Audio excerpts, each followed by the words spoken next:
Chemistry में ना एक ऐसी अनदेखी ताकत काम करती है जो इसके सारे नियमों को कंट्रोल करती है। ये एक ऐसा छिपा हुआ बल है जो पीरियोडिक टेबल के हर राज को, हर सीक्रेट को खोल कर रख देता है। आज हम इसी के बारे में बात करने वाले हैं। तो चलिए शुरू करते हैं और शुरुआत करेंगे एक एक पहेली से, एक सेंट्रल पजल से। इसे ऐसा समझ सकते हैं कि ये न्यूक्लियस का एक दबा हुआ या मफल्ड सिग्नल है। अच्छा, जरा सोचिए। हम सब जानते हैं कि एक एटम के न्यूक्लियस में बहुत ही पावरफुल पॉजिटिव चार्ज होता है ना? तो सवाल यह है कि जो सबसे बाहर वाले इलेक्ट्रॉन्स हैं, वो उसके पूरे खिंचाव को, उसकी पूरी ताकत को महसूस क्यों नहीं कर पाते? कुछ तो गड़बड़ है। इसका सीधा सा मतलब है कि कोई चीज है जो बीच में आ रही है, रास्ते में खड़ी है। एक तरह का अदृश्य कवच, एक शील्ड जो न्यूक्लियस के सिग्नल को बाहर तक पहुंचने से रोक रही है।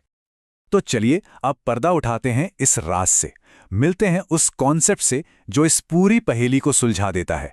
इसका नाम है इफेक्टिव न्यूक्लियर चार्ज। यही वो असली ताकत है जो असल में काम कर रही है। तो ये ज़ेफ आखिर है क्या चीज? देखिए, सिंपल भाषा में ये वो असल एक्चुअल अट्रैक्शन फोर्स है जो एक इलेक्ट्रॉन न्यूक्लियस से महसूस करता है। लेकिन इसमें से जो बाकी इलेक्ट्रॉन्स का धक्का है, मतलब जो रिपल्जन फोर्स है, उसे हटा दिया जाता है। तो सबसे जरूरी बात यह है कि ज़ेफ ही वो असली चार्ज है जिसे सबसे बाहर वाला इलेक्ट्रॉन असल में फील कर पाता है। और मजे की बात यह है कि इसे कैलकुलेट करने का फॉर्मूला बहुत ही आसान है। ZZEF बराबर Z माइनस S। बस यहां Z का मतलब है टोटल न्यूक्लियर चार्ज, जो कि एटम का एटॉमिक नंबर ही होता है, और S है शील्डिंग कांस्टेंट। अरे वही कवच जिसकी हम अभी बात कर रहे थे। चलिए इसको एक बढ़िया उदाहरण से समझते हैं। सोडियम और फ्लोरीन को लेते हैं। अब देखिए, सोडियम का टोटल चार्ज Z है 11, लेकिन अंदर के लगभग 10 इलेक्ट्रॉन उसे शील्ड कर लेते हैं। तो बेचारे बाहरी इलेक्ट्रॉन को कितना चार्ज महसूस हुआ? सिर्फ 1। अब फ्लोरीन को देखिए, उसका टोटल चार्ज है 9, पर शील्डिंग सिर्फ 4 की है, तो उसका ZF कितना हुआ? 5। सोचिए कितना बड़ा अंतर है। और यही वजह है कि सोडियम का इलेक्ट्रॉन इतनी आसानी से निकल जाता है और फ्लोरीन अपने इलेक्ट्रॉन को इतनी मजबूती से पकड़ कर रखता है। तो अब थोड़ा और गहराई में चलते हैं। ये जो S है हमारे फॉर्मूला में, ये शील्डिंग, इसके पीछे की कहानी क्या है? इसका मैकेनिज्म क्या है? क्योंकि एक बात तो पक्की है, हर शील्ड बराबर की ताकतवर नहीं होती। देखिए, सोर्स में भी ये बात कितनी अच्छी तरह से समझाई गई है। अंदर के इलेक्ट्रॉन एक शील्ड या रक्षा कवच की तरह काम करते हैं, जो बाहरी इलेक्ट्रॉनों को न्यूक्लियस के पूरे आकर्षण से बचाते हैं। मतलब बिल्कुल साफ है, अंदर बैठे इलेक्ट्रॉन एक तरह से बाहर वालों के लिए बॉडीगार्ड का काम कर रहे हैं। लेकिन इस रक्षा कवच में भी एक रैंकिंग सिस्टम है, एक हायरार्की है। S इलेक्ट्रॉन्स जो हैं वो सबसे बेस्ट शील्डिंग करते हैं, एकदम फर्स्ट क्लास। उनके बाद आते हैं P इलेक्ट्रॉन्स, फिर D, और लिस्ट में सबसे नीचे सबसे खराब शील्डिंग होती है F इलेक्ट्रॉन्स की। ये रैंकिंग याद रखना बहुत जरूरी है। तो सवाल यह है कि भाई ये फर्क है क्यों? इसके पीछे 2 बड़े कारण हैं। पहला है पेनिट्रेशन पावर, मतलब न्यूक्लियस के कितना करीब जाने की ताकत है। S ऑर्बिटल्स इसमें माहिर हैं, वो न्यूक्लियस के बहुत करीब तक पहुंच जाते हैं, इसीलिए वो बेस्ट शील्ड हैं। और दूसरा कारण है ऑर्बिटल का शेप। S ऑर्बिटल्स गोल और एकदम डेंस होते हैं, एक बढ़िया शील्ड बनाते हैं। वहीं F ऑर्बिटल्स बहुत ही डिफ्यूज, मतलब फैले हुए होते हैं, तो उनसे एक कमजोर शील्ड ही बन पाती है। ठीक है, तो अब जब हम ज़ेफ को अच्छी तरह समझ गए हैं, तो चलिए असली मजे पर आते हैं। देखते हैं कि ये एक अकेला कॉन्सेप्ट पूरे पीरियोडिक टेबल के ट्रेंड्स को कैसे कंट्रोल करता है। यकीन मानिए, केमिस्ट्री के सारे राज यहीं से खुलते हैं।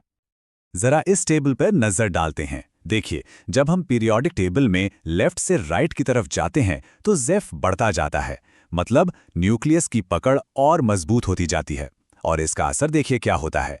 एटम का साइज छोटा हो जाता है, इलेक्ट्रॉन को बाहर निकालने में ज्यादा एनर्जी लगती है, जिसे आयोनाइजेशन एनर्जी कहते हैं, और इलेक्ट्रोनेगेटिविटी भी बढ़ जाती है। अब इसका उल्टा देखते हैं। जब हम किसी ग्रुप में ऊपर से नीचे जाते हैं तो क्या होता है?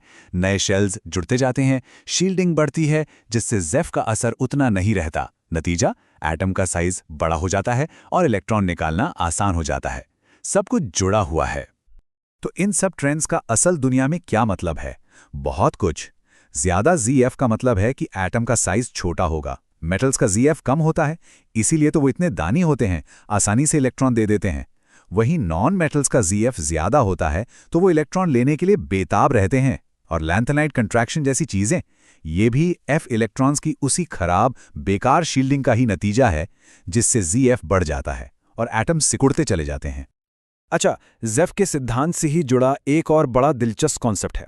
इसे कहते हैं इफेक्टिव एटॉमिक नंबर, या शॉर्ट में EAN।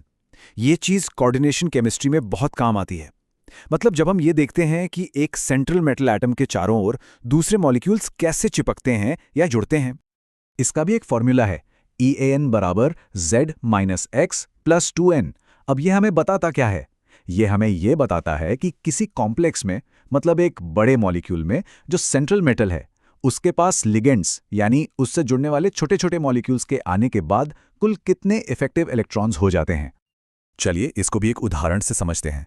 ये कोबाल्ट का कॉम्प्लेक्स लेते हैं, ठीक है? तो कोबाल्ट का एटॉमिक नंबर यानी Z है 27, इसका ऑक्सीडेशन स्टेट यानी X है 3, और इसके साथ 6 लिगेंड्स जुड़े हैं। हर लिगेंड 2 इलेक्ट्रॉन दे रहा है, तो 6 × 2 हो गए 12 इलेक्ट्रॉन। तो हमारा कैलकुलेशन क्या बना? 27 - 3 + 12। और इसका जवाब आता है 36। अब सोचिए, 36 किसका एटॉमिक नंबर है? क्रिप्टॉन का, जो कि एक नोबल गैस है। इसका मतलब ये हुआ कि ये कॉम्प्लेक्स एक नोबल गैस कॉन्फ़िगरेशन तक पहुंच गया है, और इसीलिए ये बहुत ज्यादा स्टेबल है। ये है EAN रूल का कमाल। तो इन सब बातों के बाद घूम फिर कर हम एक ही सवाल पर आते हैं, आखिर ये अनदेखी ताकत, ये ज़ेफ इतनी जरूरी क्यों है? इसका इतना महत्व क्यों है? देखिए, एक बात तो साफ है, ज़ेफ सिर्फ एक फॉर्मूला नहीं है जिसे रट लिया और काम खत्म। नहीं, ये वो बुनियादी सिद्धांत है, वो फंडामेंटल प्रिंसिपल जो पीरियोडिक टेबल के पूरे स्ट्रक्चर को और हमारे आसपास मौजूद हर चीज की रिएक्टिविटी को एक्सप्लेन करता है। ये हमें बताता है कि आखिर क्यों कोई एलिमेंट वैसा बिहेव करता है जैसा वो करता है।